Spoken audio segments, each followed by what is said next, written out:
The Kamehameha wave has been vaulted, the Stinger is no more, and soon will be the Boogie Bomb. With these two OP items gone, you're asking yourself, what is the best loadout to have so I can always get that victory royale? Well, that's what we're here to do today, and we're going to get you set up. We got the best options for your loadouts, as well as some strategies that will ensure that you are getting the most out of your loot. So let's take a deep examination of Season 4's loadouts. Loadouts are going to vary depending on the kind of player you are. You shouldn't worry if you don't find these items right away, but you should focus on gathering the needed items during the mid-game rotation. For those of you with good aim and preference for long-range kills, we suggest the Prime Shotgun, Hunter Bolt Sniper, Floppers, Chrome Splash, and Hammer AR. Your second loadout option is Prime Shotgun, DMR, Floppers, Chrome Splash, and Hammer AR. This is also good for long range. However, if you need a bit more practice with your aim, then the DMR is more forgiving despite being less powerful. Third loadout is Prime Shotgun, Rapid Fire SMG, Floppers, Chrome Splash, and Hammer AR. If you want close combat, then you need an SMG in your loadout to help you trickle down that last bit of health from your opponent. Final loadout will be Prime Shotgun, Rapid Fire SMG, Floppers, Shields, Hammer AR. Now this might seem a bit weird leaving out Chrome Splash, however, some pros are finding it more optimal to go for a second healing item rather than filling their inventory with Splash.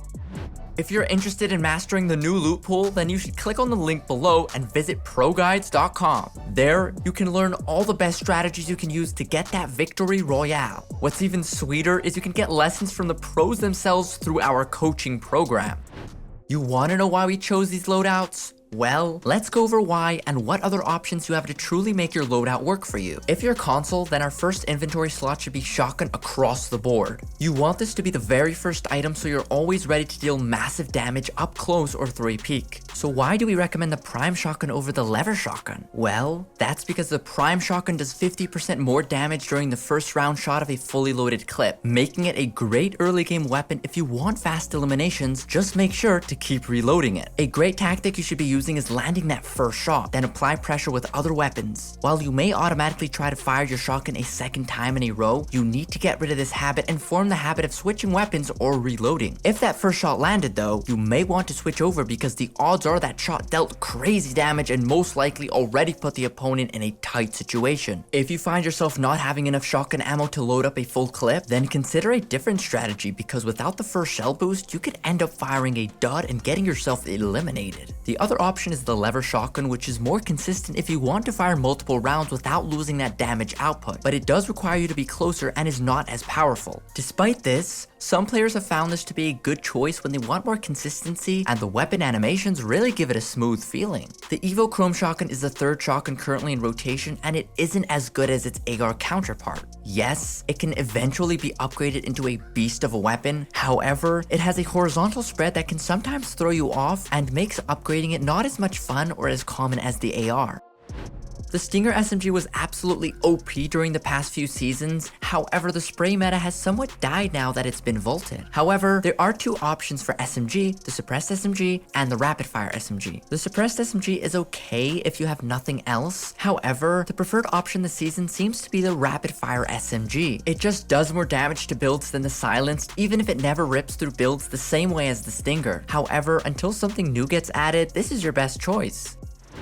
So we have plenty of ARs to work with this season, so why are we suggesting the Hammer AR? The Hammer AR is one of the more consistent ARs in the current meta. It's a great close and medium range weapon and outstrips the Ranger AR in all ways but one. The Hammer AR is not a weapon to take into a sniper fight. If you encounter a sniper, take cover and don't try to engage unless you have a long-range weapon. The Chrome AR has its ups and downs, so really having it in your AR slot comes down to chance most of the time. Chrome AR is great for beaming players, and the higher the rarity, the better it will do against builds. However, it does have one major drawback when it comes to accessibility. If you want to make the most of the Chrome AR, then you need to consistently use it to upgrade it. This means every time you find another player, it might mess you up if you feel the obligation to use the AR instead of a better suited weapon for the situation. You can always hit animals and NPC to fill up the upgrade bar. However, even with these tactics, you might be overheard by another player who can possibly ambush you. On the other hand, if another player happens to drop a purple legendary or higher variant of this weapon, then consider picking it up, but otherwise stick with the hammer.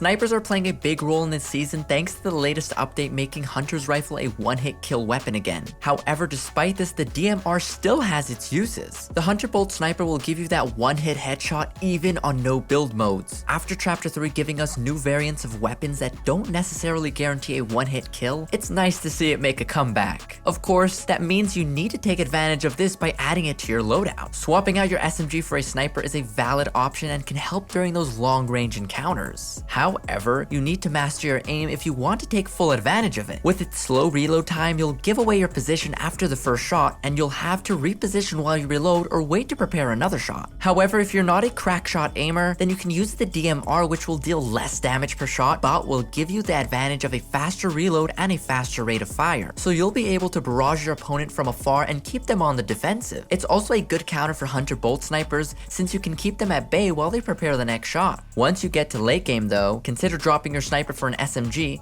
It will help you out a lot more during those close quarter fights.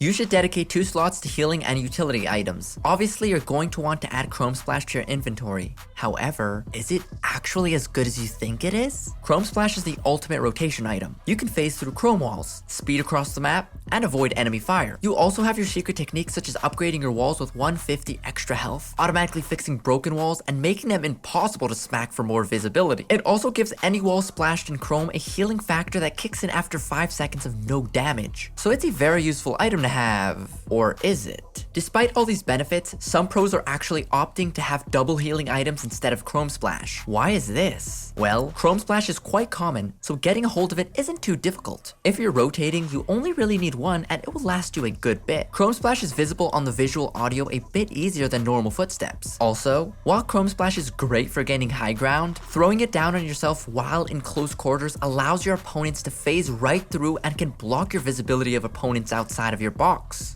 So think of it as a double-edged sword that can help you, but also leave you somewhat vulnerable. Regardless, this season is going to rely on you learning the chrome meta and taking advantage of it. As for healing items, you should have something to patch yourself up at any given moment. Healing Spray is a pretty good item to heal with while staying mobile. However, floppers will heal you faster and you can carry more of them on you at a time. Not to mention, they are usually much better than minis if you can stack some slurpfish or even shieldfish. The best way to do this is by using the harpoon guns to get them quicker, though you might consider Chug Splash, which is more common and doesn't require you to stay stationary most of the time. So why no minis or pots? Well, to put it frankly, pots are mostly only viable when you've already used 2 minis or your health is above 50. Minis are still a good item, but they are extremely common, so you don't necessarily need to have them in your inventory when other healing items can do the trick better and with no cap at 50. As for other utilities such as the harpoon, pocket bunker, and repair tool, these are good during specific situations, but usually can be easily substituted for other methods. That wraps things up for today. What do you think about our choices? Leave a like and subscribe for more strats and intel that will help you get that victory royale. Remember, get to know your favorite weapons and master them by using them. If you're not too great using one weapon, keep trying, practice, and overcome those obstacles. Once again, this is Galvanize, and we'll see you on our next exciting video.